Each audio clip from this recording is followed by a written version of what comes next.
Yo comenzaría diciendo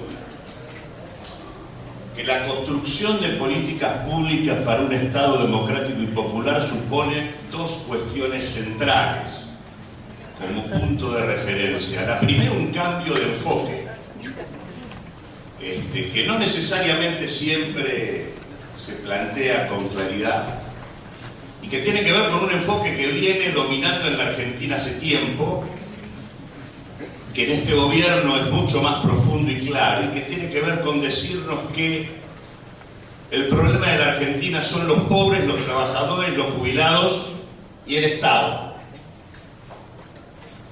Y que por lo tanto, contra menos gastemos en sostener la pobreza, contra menos gastemos en pagar jubilaciones, contra menos paguemos en términos de salario, y cuanto menos tengamos que sostener al Estado que se vive como costo, mayor va a ser la competitividad de la economía argentina. Ese es un enfoque dominante, es el enfoque vigente, es un enfoque que descansa en que, maximizando el beneficio de los grandes capitales, naturalmente lo que hay es un proceso de inversión que nos mueve hacia el desarrollo. El cambio de enfoque implica decir con absoluta claridad que el problema de la Argentina no son los pobres, los trabajadores, los jubilados y el Estado. El problema de los argentinos, de la Argentina, son nuestros millonarios. Es la contrapartida de las clases dominantes, que se expresan en la transformación que ha vivido el Estado durante el curso de los últimos años, y esas clases dominantes se caracterizan por acumular a expensas nuestras, a expensas del Estado, por fugar buena parte de lo que acumulan, no invertir en el país y no comprometerse a la hora de pagar impuestos. Esa es su lógica de acumulación. Es la lógica central a gobernar si uno quiere pensar en una estrategia diferente. Y la segunda, el segundo cambio de enfoque es revolucionar la cuestión política. El problema de la política y de la transformación no es un problema de funcionarios. No va a haber Estado popular y democrático si no hay claramente una apertura a la participación popular organizada con mecanismos de participación directa y semidirecta de las organizaciones en las decisiones. Eso es lo único que puede permitirnos sostener una estrategia de políticas públicas diferentes. Por lo tanto, cambio de enfoque y una dinámica política distinta, abierta a la participación popular, es, por lo menos desde nuestro punto de vista, las dos claves principales para poder encarar un Estado distinto. Voy a hacer un conjunto de reflexiones que tienen que ver con llegar al punto que me pidieron que toque y que ciertamente es un núcleo clave para discutir el futuro, que es el fenómeno del endeudamiento. Lo primero que quiero retomar de lo que planteaba Tomás al presentar el trabajo es que uno puede leer con claridad en las modificaciones que ha vivido las fuentes de apropiación de recursos y la reasignación de los gastos, el modo en que a través de la política estatal se van rearticulando los intereses de las clases dominantes. Voy a plantear tres medidas que se tomaron. La primera fue el acuerdo con los fondos buitres, dándole manija a partir de allí al proceso de endeudamiento de la Argentina y asumiendo además un nivel de endeudamiento monumental que implicaba comprarnos 16.000 millones de dólares adicionales que nos querían poner sobre la cabeza los fondos buitres. En segundo lugar, la eliminación de las retenciones, que implicó desfinanciar al Estado. Y en tercer lugar, la política de los tarifazos como modo de eliminar los subsidios y trasladarle el peso fundamentalmente a los hogares y a las empresas.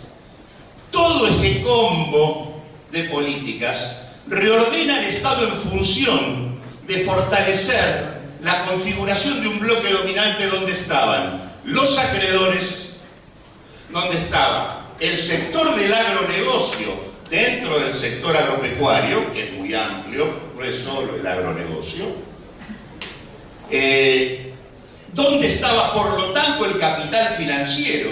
Y cuando digo capital financiero no me refiero solamente a los bancos, me refiero a los bancos, a los fondos de inversión y a la capacidad que tienen buena parte de los principales grupos empresarios locales y transnacionales de la Argentina de rápidamente aprovechar los momentos como estos para realizar enormes ganancias financieras en desmedro de la propia inversión productiva. Porque lo que sí tenemos en la Argentina es un cúmulo muy importante de empresas, de grandes firmas, que a la hora del balance productivo pueden tener situaciones más negativas, pero que nunca terminan perdiendo porque utilizan buena parte de sus excedentes para jugarlo en la timba financiera o para beneficiarse con los distintos saltos cambiarios. Es por eso que cuando uno compara lo que ocurrió en la Argentina en el 2018, mientras por un lado los saltos cambiarios implicaron cerca de 5 millones de pobres más, cuando uno toma las primeras 53 empresas que cotizan en bolsa, en realidad las utilidades netas acumuladas por vía financiera dominantemente de esas empresas crecen un 400% prácticamente. Lo que quiero decir con esto es que tenemos acreedores, capital financiero, el agronegocio, y por otro lado, detrás del tarifazo, el oligopolio petrolero. Esa es la articulación del nuevo bloque dominante que sostuvo la experiencia macrista hasta aquí. Ahora, dicho esto, que esto fue lo que de alguna manera articuló el comienzo del gobierno, a partir del 2018, en el momento en donde el gobierno ya no pudo disponer más del financiamiento del exterior y donde nos puso en cesación de pagos, y esto es importante tenerlo en claro, en un momento donde lo que se discute es ver si vamos al default con el próximo gobierno, cuando el que nos puso el default es el gobierno actual. En realidad, a partir del 2018 lo que se termina de configurar es el dominio pleno y absoluto del capital financiero institucional a través del Fondo Monetario Institucional, relegando incluso a parte de los otros actores que acabo de mencionar. Junto con esto, en este dominio del capital financiero durante el 2018, se observan algunas cuestiones. Una la dijo Tomás: se expropió directamente la política económica de la Argentina. Quien conduce la política económica con oficinas en el Banco Central de manera cotidiana es el fondo. Pero el otro elemento que no se cuenta tanto es que el acuerdo con el fondo vino por la vía de la presión directa sobre ese organismo por parte del gobierno de los Estados Unidos, y en el marco de una estrategia que implicaba el alineamiento subordinado y de manera expresa de la Argentina a los intereses geopolíticos de los Estados Unidos en la región. Y en ese marco, Macri es uno de los aliados principales, tanto en función de promover el proceso de guerra civil en Venezuela, como en el marco de la apertura del territorio argentino a la instalación de bases denominadas de ayuda humanitaria del Comando Sur de los Estados Unidos y de la DEA, instaladas sobre nuestros recursos naturales. Sobre el acuífero guaraní, en Misiones y el Chaco, sobre el litio en Jujuy, sobre Vaca Muerta en Neuquén y en Ushuaia, en línea directa con la base militar de la OTAN. Lo que quiero decir es que estamos en presencia de cuestiones que no hacen exclusivamente al ordenamiento económico de la Argentina. Junto con esto también se puso en marcha en el 2018, a través de una causa judicial con sede probablemente en el norte, que es la denominada causa de los cuadernos, dos fenómenos. Un fenómeno que es el disciplinamiento de los capitales locales. La cantidad de empresarios arrepentidos, buena parte de ellos lo que han vivido a costillas del Estado y a costillas nuestras,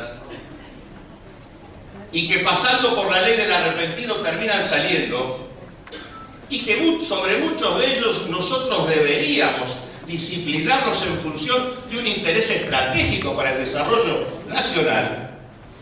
Lo cierto es que fueron cuestionados y están cuestionados en el marco de esta estrategia del capital financiero que tiene por objeto la apertura de las compras públicas del Estado a la presencia de las empresas transnacionales, núcleo central de los principales acuerdos transnacionales en curso.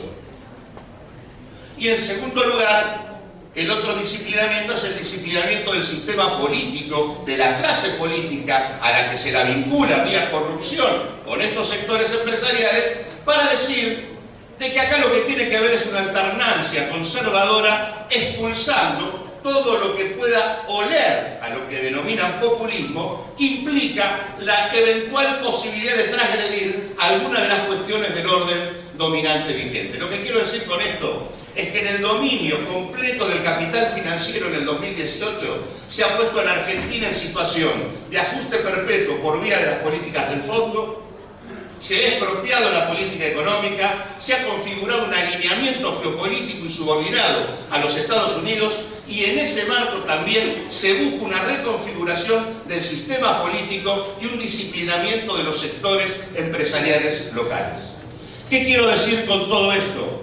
Que lo que está en juego acá no es simplemente una cuestión de la mayor desigualdad y la crisis social que está viviendo la Argentina. Lo que está en juego acá es el futuro de la Argentina.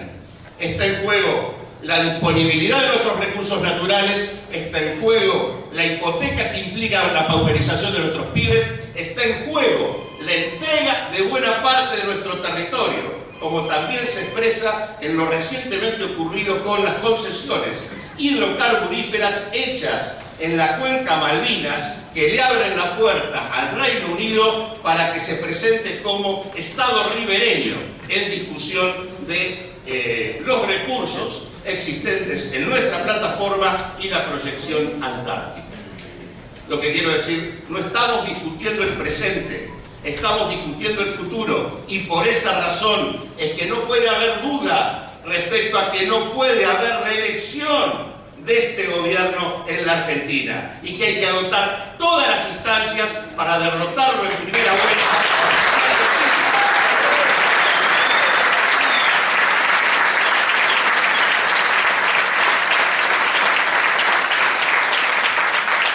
La clave de todo esto que acabo de decir fue el fenomenal proceso de expansión del endeudamiento. Esa fue la clave que articuló todo esto que estoy comentando. La deuda subió, tomando la deuda del Tesoro, de 239.900 millones de dólares a finales del gobierno anterior, y está hoy, en la última información disponible, a finales del 2018, en 332.192 millones de dólares. Esto implica 93.000 millones de dólares más. Esto representa prácticamente lo mismo que el Producto Bruto medido en dólares de la Argentina. Es decir, la deuda que tenemos es casi lo mismo que equivale a la riqueza que generamos en un año. El 76% de esa deuda, la gran mayoría, está en una moneda que nosotros no manejamos ni tenemos, que son los dólares.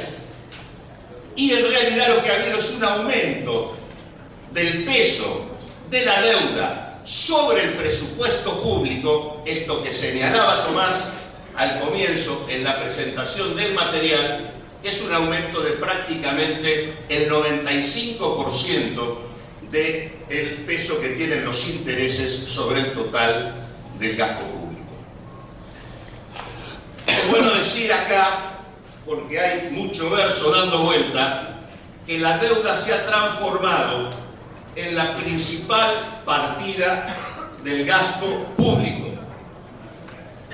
Acá el amigo Pablo Navaja nos decía, Narvaja, no, Roque Narvaja, o Vaca Narvaja me salía, ¿qué Narvaja era?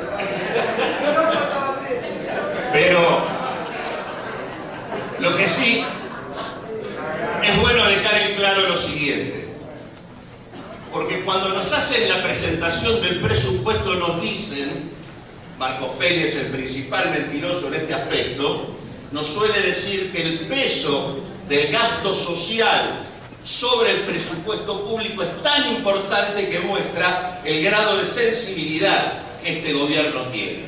Y dice el 70 y pico % del gasto está en la cuestión social. Bueno, para llegar a esa cuenta hicieron dos maniobras muy concretas. La primera de ellas, los gastos vinculados a los intereses de deuda no los computan.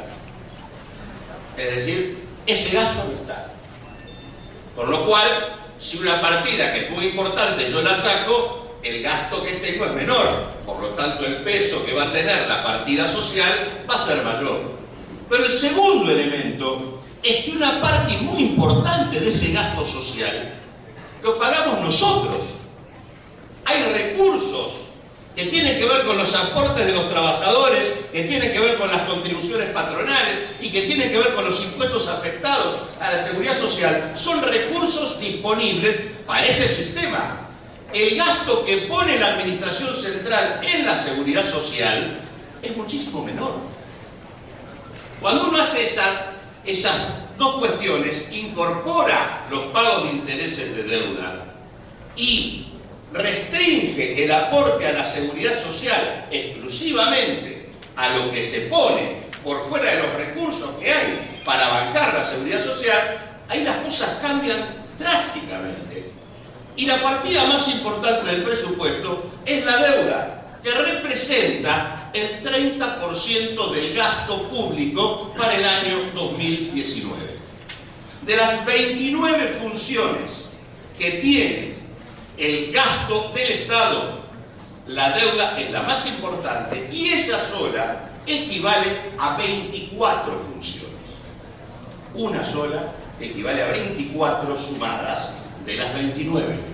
Y cuando uno mira, se encuentra que en realidad la partida de deuda representa prácticamente 2 veces el gasto en seguridad social, representa más de 3 veces el gasto en educación y cultura, representa más de 3 veces el gasto en energía, minería y demás, representa 5 veces el gasto en salud, 11 veces el gasto en promoción social, 16 veces el gasto en ciencia y técnica, 26 veces el gasto en vivienda y, bueno, la verdad, 14 veces el gasto en industria.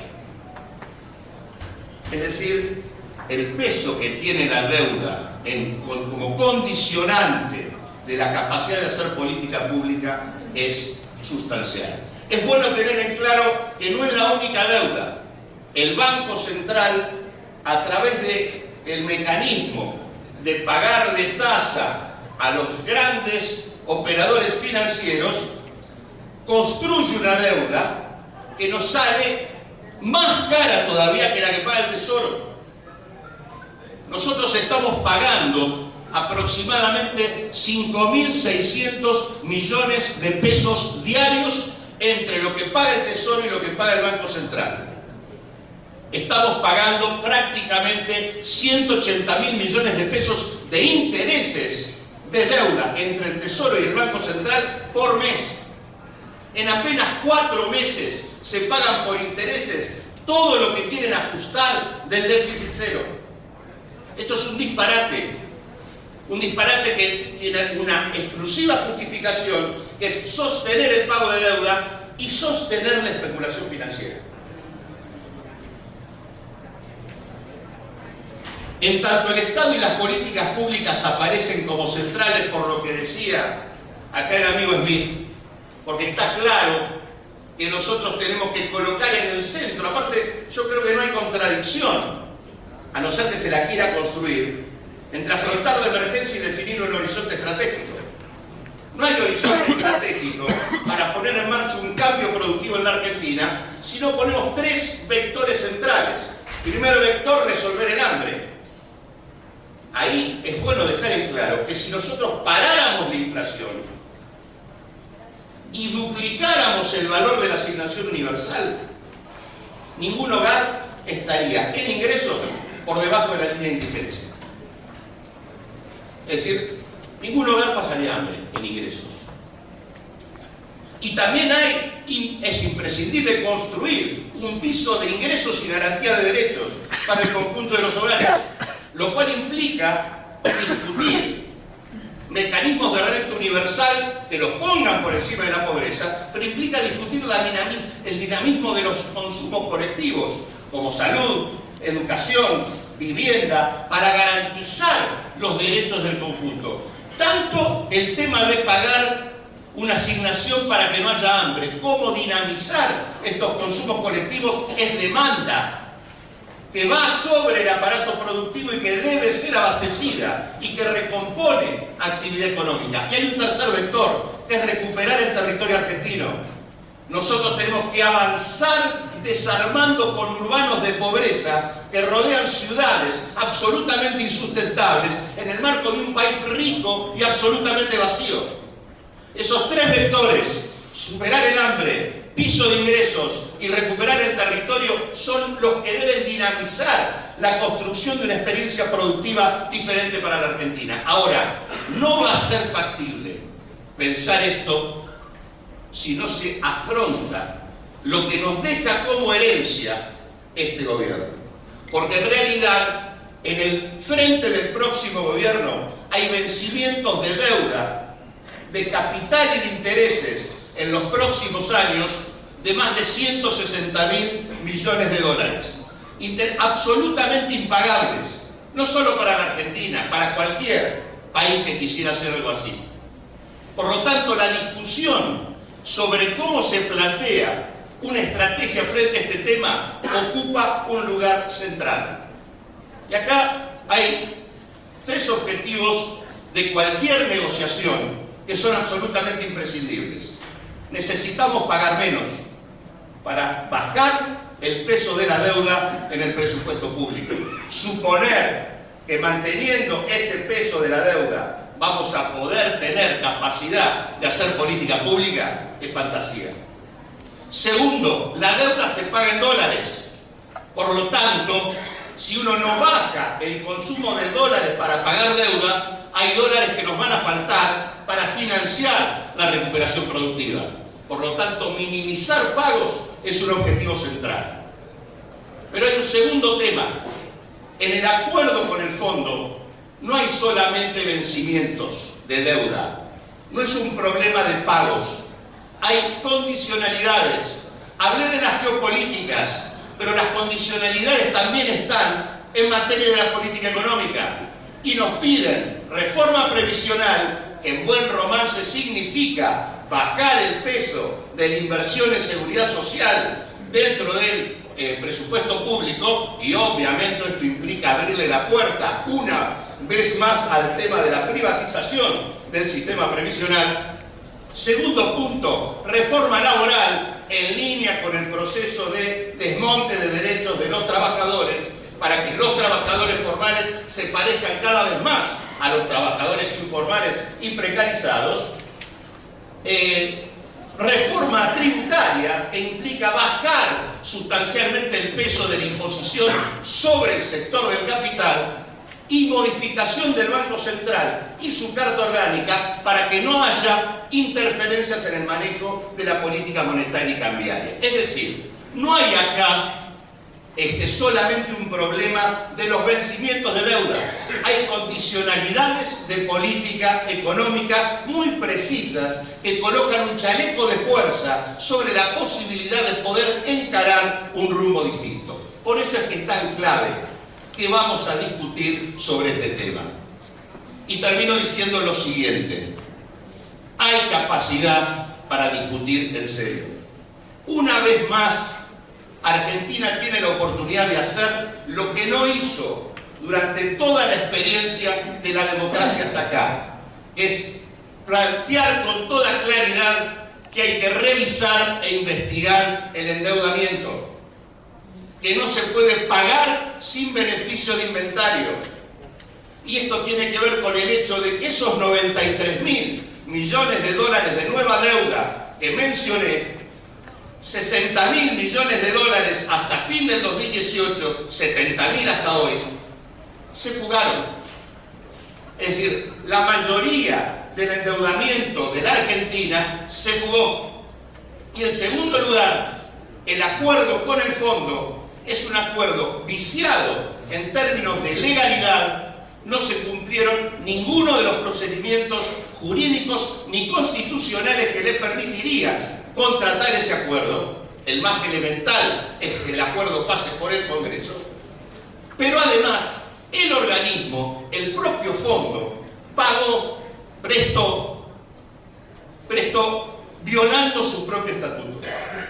El fondo tiene reglas en su carta orgánica que establecen que no puede prestarle a los países en situación de fuga de capitales. Y la Argentina ha sido una calecita abierta durante todo este periodo, donde dólar que entraba, dólar que se fugaba.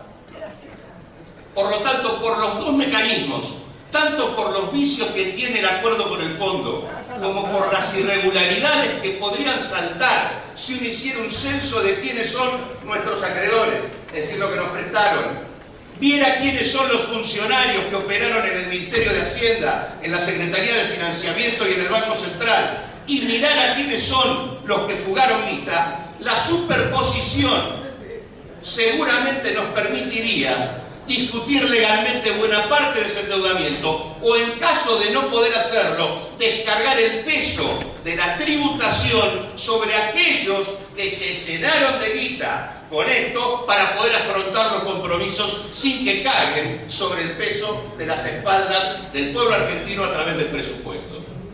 Por lo tanto, la discusión sobre el tema de la deuda es un tema clave, que además se puede hacer porque el fondo está fuertemente comprometido. Más del 60% del capital que el fondo maneja está puesto en la Argentina, lo cual da una pauta de la importancia que le dio Trump al aliado geopolítico en desgracia, fruto de la resistencia del pueblo argentino cuando Macri se caía a pedazos y había que tratar de sostenerlo hasta la elección. El principal operador, la principal jefa de campaña de Mauricio Macri es Christine Lagarde. Y no hay posibilidad de afrontar democracia y Estado democrático y popular sin revisar la discusión del endeudamiento, haciendo algo que en general no hemos hecho hasta acá, que en gran medida explica por qué razón una y otra vez la Argentina, desde la dictadura para acá, siempre ha vuelto a tener una crisis por exceso de endeudamiento. Porque la deuda es una deuda ilegítima, es una deuda espuria, que es al revés de lo que dicen los neoliberales cuando acusan al déficit fiscal de la generación del endeudamiento. Es al revés. La deuda la tomaron los capitales privados para especular, se la pasaron al Estado y el déficit es el resultado de la deuda. Por eso es la principal partida del gasto. Y el Estado, cuando no pudo pagar lo que se tomó y no se transformó en crecimiento de la Argentina, lo que hizo fue tomar más deuda para cancelar la deuda anterior, generando un círculo vicioso de endeudamiento perpetuo, que es tomar deuda nueva para cancelar deuda vieja. Eso es lo que hay que romper, y para romperlo hay que decir con todas las letras que no se puede seguir pagando sin beneficio de inventario.